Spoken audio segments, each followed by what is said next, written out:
To President Whitman, members of the administration and faculty, board of trustees, family, friends, and most importantly, class of 2024. I am incredibly honored to be here with you today to address the graduates and to receive an honorary degree from this extraordinary school. Now, first off, I really do want to offer congratulations to President Whitman on his retirement and an 8-year tenure here at Hamilton. Whether it is the development of a strategic plan, the record-breaking capital campaign, or his commitment to diversity, equity, and inclusion, you will leave a legacy at Hamilton that will be difficult for your successor to follow. I think we all ought to give him a round of applause.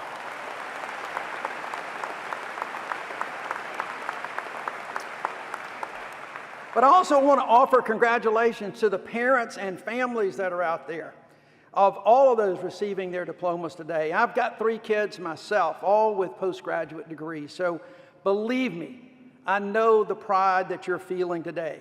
Child rearing is tough. You do your best, but you never know where life is going to lead them. Today's ceremony is an acknowledgement of your love, your devotion, and your hard work to get your child where they are this morning. Relish this moment.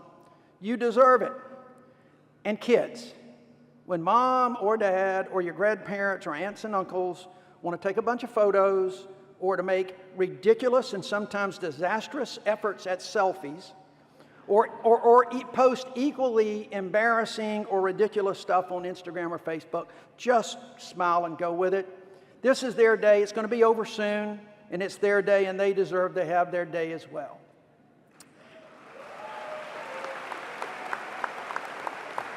To the class of 2024, wow. You did it, guys. You did it. You actually did it. You guys, I hope, should fully appreciate what this day means and what you've accomplished, especially given some pretty tough times that you have lived through. You guys were born in a post-9/11 world and into America's subsequent war on terror. You saw the worst downturn in our economy since the Great Depression. You've seen military tensions rise across the globe, threats to democracy here and abroad, including a physical attack on the United States Capitol, the rise of racial hatred and anti-Semitic behavior, political red versus blue divides like we've not seen since the Civil War, a tremendous rise in gun violence, college campus demonstrations, the likes of which we've not seen in decades, a former, perhaps future, President of the United States in criminal court with 3 other cases waiting in the wings, and accelerated changes in our climate and weather that is going to have a major consequence for the future, your future. And then there was the global pandemic. Just as you were coming of age, you were hit with a deadly virus that had never been seen in the history of the world. Think about that. It had never been seen in the history of the world. And coping with that, the mask, the lockdowns, the sickness, the death, was extraordinarily difficult. Many of you probably did not even have a high school in-person graduation ceremony like you've had today. But here you are. Throughout it all, you persevered, undeterred, and undaunted.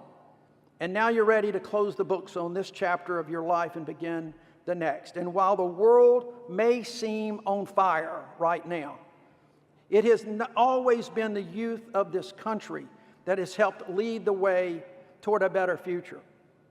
Yours is not the first generation of Americans that has had to navigate difficult times.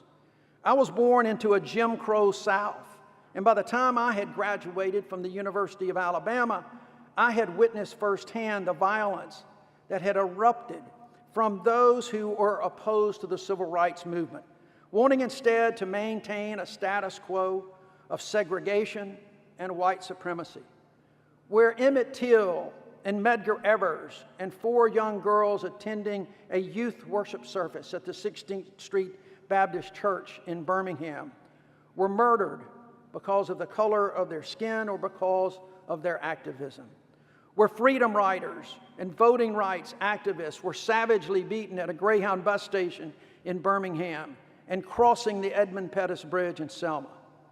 I saw the horrors of the war in Vietnam and the many, many anti-war protests across the college campuses, one of which resulted in the deaths of 4 students at the hands of the Ohio National Guard. And then there was the loss of faith in institutions of government with Watergate and the resignation of a corrupt president who had just 2 years earlier had won re-election in a landslide. But I also saw the courage of youth. People like my late friend John Lewis, who stood up and spoke out, caused a little good trouble, who withstood fire hoses and dogs and beatings to forge a more just society. So as you begin this next journey, remember the words of one of my heroes of my youth, the late Robert Kennedy, who said, "All of us might wish at times that we lived in a more tranquil world, but we don't. And if our times are difficult and perplexing, so are they challenging and filled with opportunity." I believe that because of the pandemic and all that you had to endure and how you grew and seized the moment as we came out of it, all at such a really important time in the growth of your growth in your life, you are uniquely seasoned to meet whatever challenges may lie in front of you and to seize the opportunities as they may arise. You're here today because, as the Hamilton motto goes, you grew to know thyself. And in doing so, you never lost faith in yourself.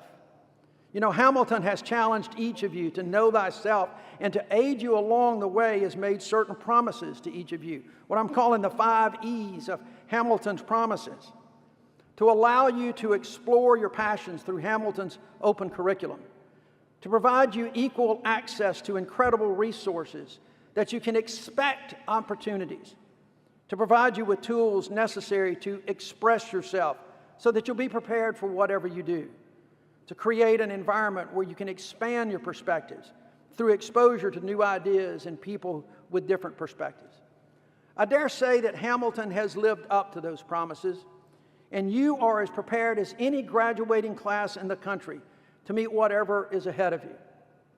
But just as Hamilton made those promises to you while you're on campus, as you leave this campus, you should make the same Hamilton promises to yourself and carry them wherever you go.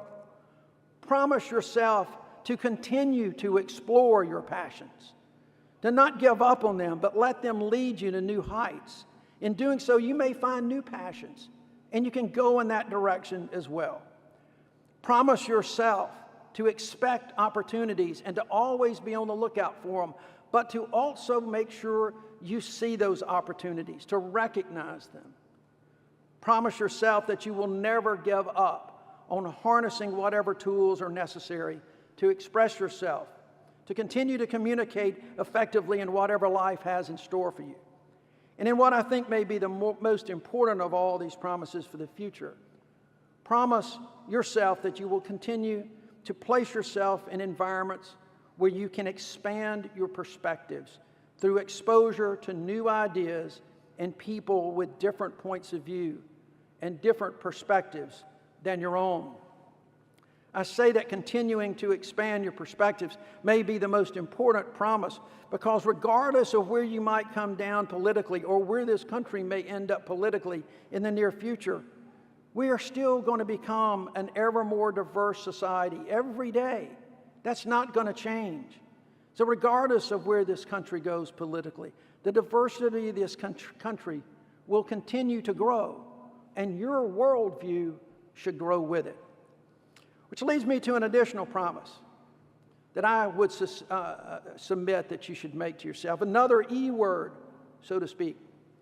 As important as this day is for you and your personal future, it is also an important day for the greater community of which you're a part. So please promise yourself that you will enhance the greater community. I think we all have an obligation to serve the greater good in some capacity or another. We've been the recipients of so many blessings that I think it is a moral obligation to give back as much as we can. And you can do that in any number of ways: nonprofits, education, service skills, the military, or even elected office.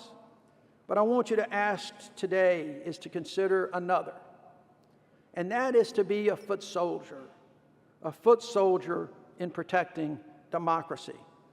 Now, please know I'm not about to drift into a partisan speech. I'm really not. But I am concerned about the state of our democracy in this country right now. And I'm not alone. Today, some 70% of Americans believe American democracy is in peril. But we are so divided politically that folks are about evenly split as to why. And that may be of even greater concern.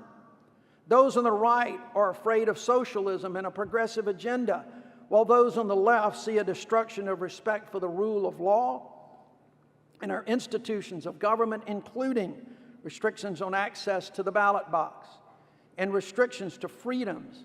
They see those as ominous warnings. We're so divided these days that we have moved beyond public policy and political differences to where everything is simply win or lose. It's a battle of with no sense of common ground, us versus them, good versus evil. That, folks, is just not sustainable for a democracy. So how can we change that? You can change that. First, we've got to recognize that it's a long-term problem that we've got here. We've got to sound the alarm in ways that folks are going to pay attention. Maybe the way to do that is to hearken back to the time of the namesake of this college, Alexander Hamilton. Hearken back to the warning of an impending threat to democracy seen by another continental, Boston silversmith Paul Revere, who along with others set out on a legendary midnight ride to warn citizenry and colonial militia of the presence of British troops on the eve of the American Revolutionary War. Henry Wadsworth Longfellow's poem, Paul Revere's Ride, written in 1860, helped embed the story as essential American lore. What folks don't realize is that Longfellow was a prominent abolitionist who constructed that tale as a call for national unity in the face of the breakaway threat from southern states. At the time, America was struggling with the growing national discord, primarily over the issue of slavery. And when the poem was first published in January 1861, South Carolina had just become the first state to secede from the Union. It's really as much from Longfellow's poem as history books that we know the story. If the British march from land or sea to the town tonight, hang a lantern aloft in the belfry arch of the north church tower as a signal light, one if by land, two if by sea. Well, that night, 2 lanterns hung in the Old North Church, warning that British troops were moving by boat, and Paul Revere and others saddled up their horses and set out on their famous midnight ride. And, as they say, the rest is history. Farmers and militia succeeded in thwarting the British. It's a story of American courage, and it's a story of American unity against a common enemy. Over time, America's had to keep a close eye on potential threats. While we no doubt still face threats from land and sea and now by air and cyberspace, it seems perhaps more than any time since the Civil War, the greatest threat to our democracy is coming from within, from the very deep divisions we see among Americans that are only growing deeper. I don't need to rattle off all the examples because you see those examples of division every day. But just as Longfellow was moved to spotlight Paul Revere's story as America was being tested by internal turmoil just before the Civil War, we're dealing with another historic moment of turmoil that requires a rallying cry for some semblance of American solidarity in the face of what would divide us. I believe that it's these divisions that call for a new symbolic warning.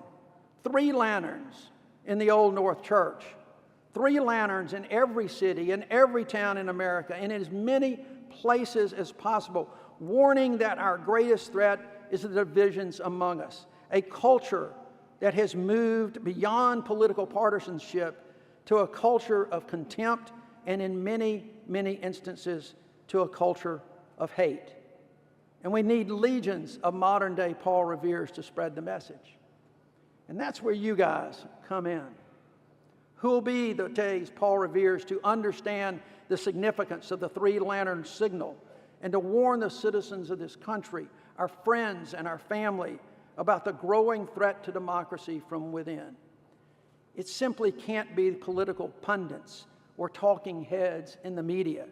And it certainly can't be someone galloping down the virtual street warning only those on the left that it's their neighbors on the right who are creating the problems, or warning those on the right that it's their neighbors on the left who are out to destroy all that they work for in America. We have too many of those already. The modern day silversmith who heeds the call has to be the doctors and nurses, lawyers and accountants, teachers and students, corporate executives and their employees, farmers, mechanics, faith leaders and agnostics, moms and dads, and recent college graduates. This can't be a call to take up violence, but to have dialogues instead of monologues, for folks to get out of their political comfort zones, to talk honestly about the state of our government and society. And by that I mean about long-term goals and objectives, not political power. I mean by talking with facts and putting aside the incredible amount of misinformation that we see across this country and across this planet today. We have to engage more, not less. Listen and understand, to do what the great fictional lawyer Atticus Finch said, to walk around in another person's skin and see things from their point of view. We need more Paul Reveres today.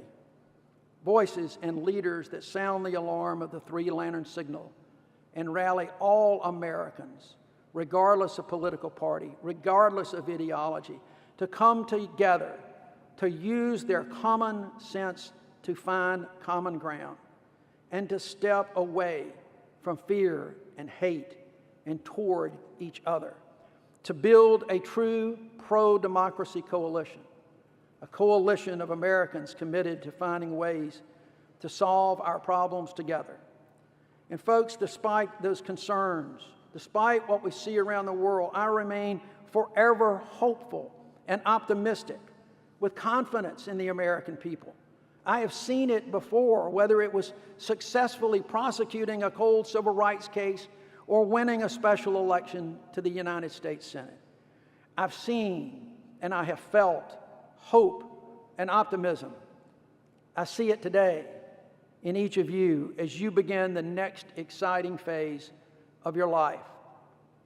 We should all know thyself and remain confident in ourselves and in this great country, that as Longworth wrote 164 years ago, in the hour of darkness and peril and need, the people will waken and listen to hear the hurrying hoofbeats of that steed and the midnight message of Paul Revere. Today, we may be in peril again, but it's not quite midnight just yet. And each of you can be that messenger that can raise the alarm in time and bring a divided nation together. So saddle up, class of 2024. Let's ride. Thank you very, very much. Thank you.